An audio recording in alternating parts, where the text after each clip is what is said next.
So guys, finally today we will talk about chapter number 570 of Lookism, and in the beginning of today's video we see that many other kings have entered the Dark Crocodile Society's fold. Among them, the bloody girl is speaking to her audience while live streaming. Hello, I am BJ Sobu. Representative BJ Buchan of streamers. The audience of this girl is also watching the whole situation here. They can see that some Chinese people are coming to kill her. Seeing the Chinese coming towards her like dogs, a person from the audience says, I am worried. The next one asks, are you worried about the Shabs? So he says, no, I am worried about those Chinese people. That is, this girl is going to make ghosts of these Chinese. After this the scene shifts and we see Tasoma, who is holding his shoulder and pressing it slightly. So his juniors say to him, Sir, why are you suddenly touching your shoulder? Is it injured again? No, it hasn't healed even after so many years. If you ever face Buchan, be cautious. What Buchan? I have always fought with my punches, and that is why my fight with him was very difficult, and this pain in my left shoulder is because of that. After all, who is he? He is Buchan, who is an expert in wrestling. After this we come back to the present moment, where Buchan has beaten up many people in the live stream itself. She is beating the Chinese people so badly that they start running away from here. But Buchan's Shobu audience knows very well that one cannot run away from him because even though he is lame on one leg, his other leg has a lot of destructive power, which makes Shobu a dangerous monster. Shobu pounces on the people running away with the destructive power of her one leg and pins many of them to the wall and says, I have caught you. Shobu's audience enjoys watching this so much that they want it to never end. Exactly the way you want this chapter to never end. After this, we see the first-generation skeleton artist. He and his friends have beaten up many Chinese people and made a wall of them and have also made their art on that wall. Their leader i.e. Joik says, this is the birth of my new masterpiece art. Yes boss, look, our audience is also coming running towards this side. Seeing many Chinese people running towards him, Joik gets ready to beat them up and says, very good, my art needs the applause of all these people. After this the scene shifts and we see Shakodu Wang and his people. Actually, Shagdu Wang is telling his men that you should be careful of the people of Yujun Book. Shagdu's companion says, why do you want us to be careful of those people? It does not matter how dangerous they are. After all, they are from Gonggido only. Shado sprays something on the cuts on his forehead and says that there have been many wars between Gonggido and Gangwon-do during the time of their first generation. This means that there are as many dangerous fighters in Gangwon-do as there are in Gangwon-do. There are so many dangerous people there that no one alone can unite Gonggido. But there was one man who was very close to it. Everyone wanted him to become the king of Gyeonggi-do. I am talking about artist Joik Yunin. After this, in the next scene we see Gongshop Ji, who tells Jack, why did you stop studying and why did you come out? That was a question I had for you. I'm not so knowledgeable that I can teach you anything. I wanted to ask you if the King of John is really good at fighting? You idiot, I asked you to study and you came out and asked me this question. Of course he is much better. I have fought with those guys a lot. But never judge them by their looks. They remind me of Buddhist teachings.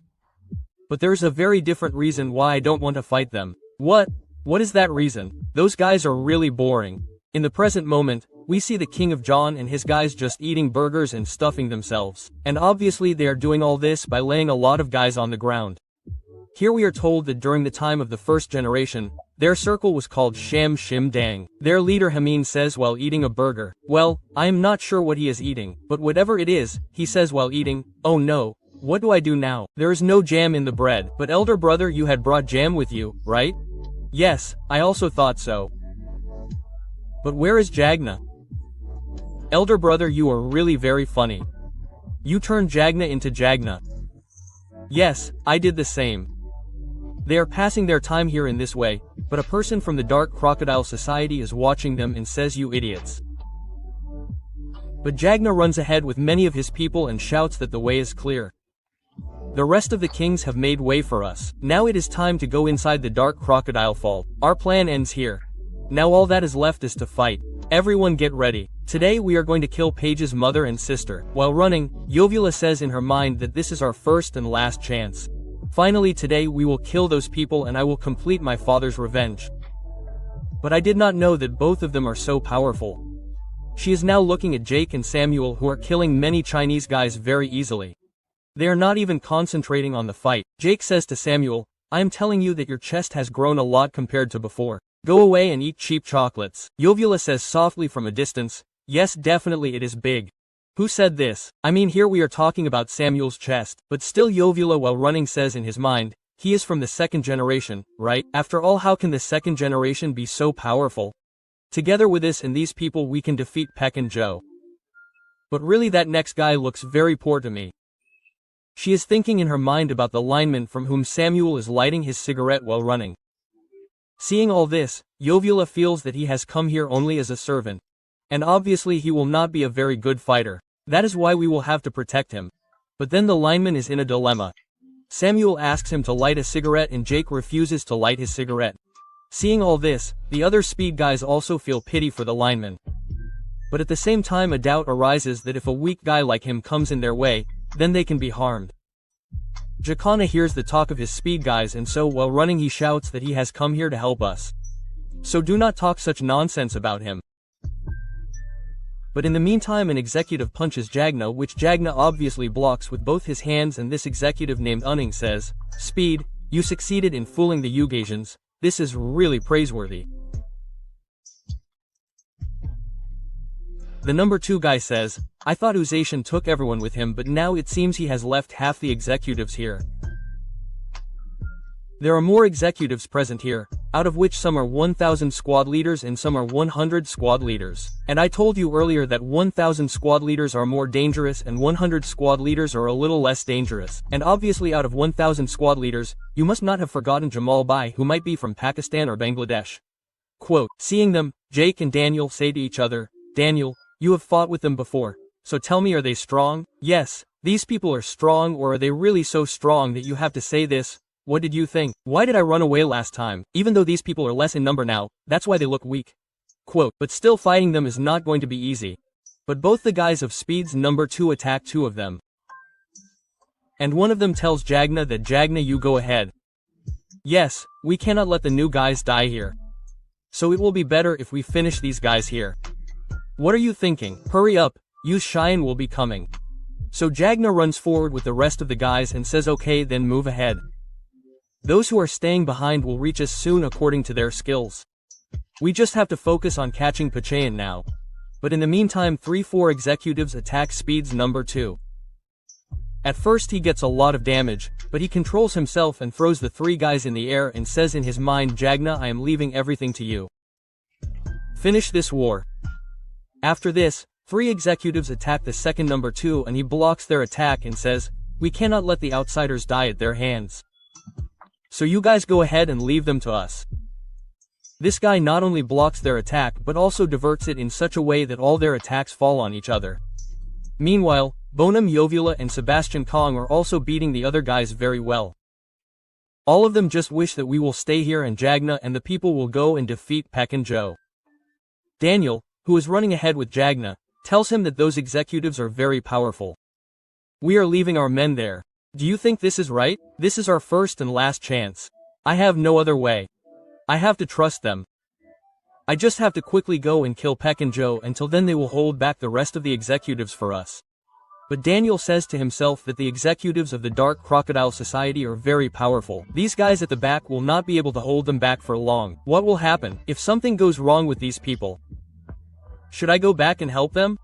The executives of the Dark Crocodile Society, are they really that powerful? We see that all the people who stayed back to stop the executives have been surrounded from all sides.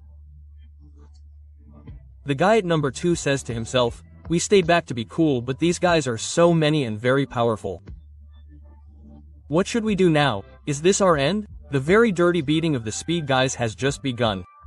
The situation of these people has become so bad that Yo Wolha has to bear the kicks of the guys. After this, many guys pounce on them together and the condition of these people has become so bad that now they will not be able to beat so many guys. Jagna knows very well that his guys are in trouble, so while running he says, "Please, please, please, for God's sake don't lose, please." But Jake while running puts his hand on his shoulder and says, "Don't worry, no one will get hurt." "What do you mean?" "Nothing much. I have just sent him there. A very trustworthy guy. On the other hand, as soon as the guys of Dark Crocodile Society pounced on Yo and the rest of the number 2, someone comes very fast in the air and beats them all. The Pogum people are surprised to see this, and with his lightning speed the lineman lands on the ground and looking at them with a lot of attitude says, "Big brother Jake, you are not torturing your younger ones too much? There are more than 100 people here in front of me. Well, no problem. If this is the case, then after this we see a past scene where Lightning Choi tells the lineman never to be ashamed. Not even when you tell a big lie. If you ever tell a lie, then you just have to turn that lie into truth. I know you can do this. So go and spread this unique name of yours in your generation. Go Hidden Dragon." In the present moment, the lineman has thrown away his jacket and we can see the hidden dragon on his waist. Although earlier he used to call himself the Hidden Dragon of Force, but maybe now he is worthy of this title. The Hidden Dragon looks at his enemies and says that now there is nothing left except fighting, and I am starting it myself. So it is an honor for me. I, the servant of brother lineman Jake, would like to start all this with a dance. So finally the lineman has also grown up. With this chapter ends here, and do like the video and subscribe to the channel because you will not get this kind of explanation anywhere else. Now I will meet you in my next video. Till then, goodbye. Oh no, what should I do now? There is no jam in the bread.